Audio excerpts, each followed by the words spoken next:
अब आप देखिए, जामवंत जी वृद्ध हैं, ध्यान दीजिएगा, और हनुमान जी युवा हैं। इन दोनों की जोड़ी कैसी मस्त है, कितनी आनंदमय, ये होनी चाहिए, हर समाज में होनी चाहिए। ये जोड़ियां टूट रही हैं इसलिए लोग एक्सीडेंट खा रहे हैं। श्री जामवंत जी के पास तजुर्बे का होश है और श्री हनुमान जी के पास युवानी का जोश है। जब जोश और होश दोनों एक साथ कार्य करते हैं तो परिणाम महान। अब हनुमान जी कौन है? हनुमान जी कौन है? तो हनुमान जी विद्वानों के विद्वान है, विद्वानों के विद्वान। इनसे ज्यादा पढ़ा लिखा कोई नहीं है। अष्ट सिद्धि नवनिधि के दाता और सूर्य भगवान जिनके गुरु हैं, इनसे ज्यादा एजुकेटेड कोई नहीं है। क्यों?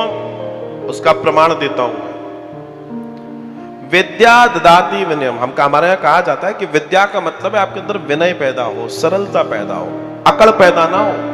मैं तो फला फला जगह से पढ़ के आया हूं, तो हम क्या करें? तू तो ऐसा पढ़ा कि तू अकड़ गया, हमारे काम का ही नहीं है, जा आगे जा। समझ रहे हैं क्या कह रहे हैं श्री हनुमान जी? जामवंत के वचन सुभाए, सुनी हनुमंत हृदय अति भाए। अब यहां सूत्र समझिए कि जामवंत के ने जो बात कही वो हमारे श्री हनुमान जी के हृदय को भाई। उन्होंने बड़ी तारीफ की, जी जानवंत जी आप जैसा कहेंगे वैसा होगा। उन्होंने उसको एग्री किया, उन्होंने उसके लिए कहा कि नहीं ये ठीक है। दूसरी बात, भगवान हनुमान जी क्या कह रहे हैं? तब लगी मोही परखेऊ तुम भाई, सही दुख कंद मूल फल खाई। अर्थात जब तक मैं लौट के ना आऊं तब तक आप सभी लोग यहीं रहना, कंदमूल फल आकर खाकर अपना समय व्यतीत करना। जब मैं आऊंगा हम तब चलेंगे। इससे पता पड़ता है कि श्री हनुमान जी कितने बड़े टीम मैनेजर हैं। एक मैनेजर वही है जो सबको मैनेज करके चलता है और पूरी टीम को किसी भी यश का श्रेय देता है। अरे हनुमान जी कहते अब तुम जाओ, हम तो आ जाएंगे, हमारे लिए कौन सा, अब तो उनको ज्ञात हो गया। हनुमान जी के लिए कौन सी बात, बल है, शक्ति है, संपन्नता है, सब है। बोला आप लोग जाइए, मैं सीधे राम जी के पास आके अपने नंबर बना लूंगा। कोई हो तो ऐसा करे? हनुमान जी नहीं करते। हनुमान जी क्या कह रहे हैं? जब तक मैं न लौटाऊं, जब लगी आवाऊं सीतई देखी, होए काज मुई हर्ष विशेषी, यह कही नाई सविन कछु माता, चले हर्ष ही रघुनाथा। अर्थात सबको समझाया कि चिंता मत करो, हम सब एक साथ श्री राम के पास जाके अपनी बात कहेंगे। अच्छा, हनुमान जी जब लौटे तो श्री जामवंत जी को उन्होंने बताया, जामवंत जी लेके गए, जामवंत जी ने बात कही, फिर बताया ये हनुमान करके आए हैं। मेरा कहने का तात्पर्य है कि सिर्फ ये सवा घंटे 1 घंटे का प्रोग्राम नहीं है, एक एक चौपाई जीवन का दर्शन है। दौड़ने से आपको कोई नंबर नहीं मिलने वाले, ना आपके सर पे कोई हीरे के मुकुट जड़ जाएंगे कि साहब मैं रोज 1 घंटे में सुंदरकांड पढ़ लेता हूं और 3 मिनट के अंदर 3.5 मिनट के अंदर चालीसा पढ़ लेता हूं। ये पढ़ ही रहे हो, उतार नहीं रहे हो, इससे कुछ होने जाने वाला नहीं है। अगर इनसे कुछ होने जाने वाला होता है तो जितने सुंदरकांड भजन मंडलियां कीर्तन मंडलियां हैं उन सबका हो गया होता। थोड़ा कड़वा लगेगा, वो तो रोज 4-4 सुंदरकांड कर रहे हैं, 6-6 सुंदरकांड कर रहे हैं, उनका क्यों नहीं हो गया? अगर इससे हो जाता तो ध्यान रखिएगा, पढ़ने से नहीं होता, जो लिखा है उसको जीवन में उतारने से होता है।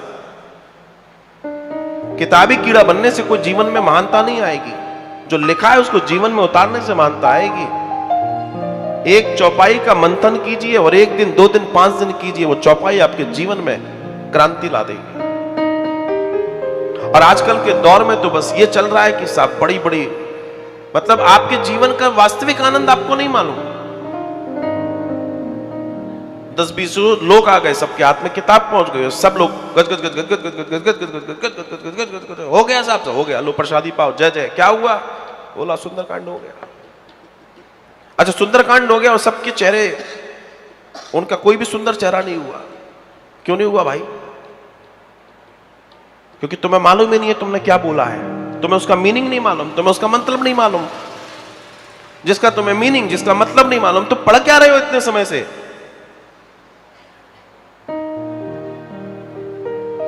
मैं निवेदन करके कहता हूं ये बात, हाथ जोड़ के कहता हूं ये बात, कि आप जो पढ़ रहे हैं उसको आराम से पढ़िए साहब। ये 1 घंटा नहीं, 1 वर्ष लगाइए, एक एक चीज को समझिए, और आप फिर देखिएगा आपके जीवन में कितना महान परिवर्तन आएगा।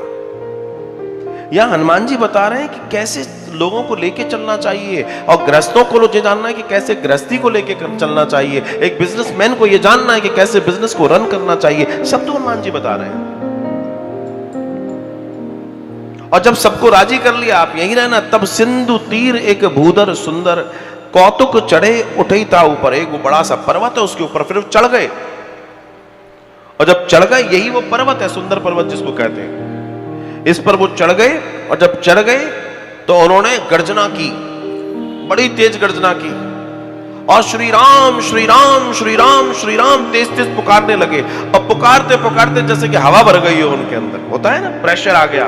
और इतना प्रेशर आया कि जब वो उड़ने को तैयार हुए, छलांग लगाने को तैयार हुए, तो उनका पहला पैर, क्योंकि जब छलांग लगाएंगे तो आपका एक पैर प्रेशर करेगा, नीचे दबाव देगा, तो जैसे उन्होंने दबाव दिया, वो पर्वत पाताल में चला गया। सोचिए कितनी शक्ति हनुमान जी में।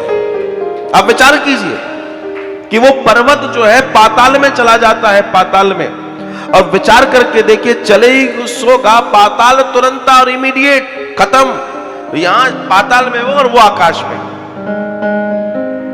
विचार कीजिए, शक्ति के बारे में विचार कीजिए। इतने बड़े बड़े रॉकेट लॉन्च होते हैं, इतने बड़े बड़े ये सब लॉन्च होते हैं, अग्नि बड़े संयंत्र हैं, वो भी ऊपर जाते हैं, उनका प्रेशर भी नीचे उतना नहीं होता महाराज। हनुमान जी की बात तो ये कुछ इससे नहीं हो जाएगा, ये दौड़ भाग करने से नहीं होगा, ठहरने से होगा। हनुमान को ठहर के समझना पड़ेगा, आनंद के साथ समझना पड़ेगा। और अगर आप इस स्थिति से समझेंगे तो वास्तव में सुंदरकांड तुम्हारे जीवन में सुंदरता लाएगा। आप सत्य जान लेना। लेकिन अगर आप सिर्फ दौड़ रहे हो और आपको यही नहीं मालूम काहे के लिए दौड़ रहे हो, सिर्फ इसलिए दौड़ रहे हो कि दौड़ना है, तो उससे कुछ लाभ नहीं है। बहुत सर मैं आपसे इतना बड़ा उदाहरण दे दिया। अगर सुंदरकांड जिस तरीके से आप पढ़ रहे हैं, मैं क्षमा कीजिए, आप पढ़ रहे हैं, भगवान, अच्छी बात है, भगवान का नाम तो कम से कम हो ही रहा है, लेकिन आपको भी कुछ उससे लेना चाहिए। इतने सारे लोग 4-4 मंडलियां 4-4 बार पढ़ रहे हैं, उनके जीवन में परिवर्तन नहीं है। वो भी बाहर खड़े होकर बीड़ी फूक रहे हैं, वो भी जर्दा खा रहे हैं। क्या परिवर्तन आया उनके जीवन में? क्या परिवर्तन आया उनके जीवन में? ये विचारणीय दर्शन है। सुंदरकांड तो जीवन को सुंदर कर देगा अगर आप उसको समझेंगे तो, आप उसको जानेंगे तो। ये जानना समझना जीवन में बहुत आवश्यक है, और इसे अगर नहीं समझ पाए तो फिर कैसा सुंदरकांड? हनुमान जी तो दिव्यता से भरे हुए हैं, और इसे समझें और जानें और अपने जीवन में उतारें। किसी की जरूरत नहीं है आपको, आप तो स्वयं बैठे एकांत में और एक एक चौपाई से प्रेम करें, वैसे ही जैसे एक बच्चा वो मीठी चॉकलेट से करता है, जो गुदगुदी होती है मुंह में रखने से, लॉलीपॉप, उस गुदगुदी के साथ एक एक चौपाई को अपने जीवन में उतने रस के साथ, मेरा दावा है कि आपके जीवन में एक महान परिवर्तन आ जाएगा। आप स्वयं महसूस करेंगे कि हनुमान जी की कृपा क्या होती है, उनकी अनुकंपा क्या होती है, तो उसका वास्तविक असर क्या होता है। और बड़े जो सिद्धजन है, वो अपनी कंदिराओं में, अपनी गुफाओं में, अपने कक्षों में, अपनी कोठरियों में बैठ के यही कर रहे हैं। मैं एक संत से मिला, पता पड़ा ये रामायण पढ़ रहे हैं, तो उनके पास बैठ के पता पड़ा कि ये आपकी कौन सी रामायण है? रामचरितमानस पढ़ रहे थे, कौन सी रामायण? मैंने थोड़ी हिम्मत करके पूछने का प्रयास किया, तो बोलते हैं अभी तो करीब 10-12 साल हो गए, एक ही चल रही है। 10-12 साल से भी एक खत्म नहीं हुई। यही तो राम को जानने का दर्शन है। और यहाँ 24 घंटे में जय जय हो जाती है, सिर्फ जय जय हो जाती है, और तो कुछ होता नहीं, कल्याण तो हो नहीं रहा। हाँ, हनुमान जी को आनंद आ रहा है। हनुमान जी तो वहां है, हनुमान जी अपना आनंद लेकर जा रहे हैं, लेकिन वो इस बात से दुखी होते हैं कि तुम अपना आनंद क्यों नहीं ले पा रहे। कहीं ना कहीं श्री हनुमान जी को भी दुख होता होगा। तो मेरा कहने का तात्पर्य, आप सुंदरकांड पढ़ रहे हैं, चालीसा पढ़ रहे हैं, बहुत प्रेम आनंद के साथ रोज 2 4 5 चौपाइयां, एक पेज ले लीजिए, उसको प्रेम से पढ़िए, अंतःकरण में उतारिए, समझिए उसका वास्तविक दर्शन क्या है, और अपने आप से कहिए कि मैं ये चीज अपने जीवन में उतारूंगा, मैं इसे अनुभव करूंगा। फिर आप देखिएगा ये सुंदरकांड आपके जीवन को न सुंदर बना दे, ना हनुमान जी की परम कृपा आपके ऊपर हो जाए, और ना आपको कुछ समय बाद वो बैठे मिलें। ये सत्य जानिए।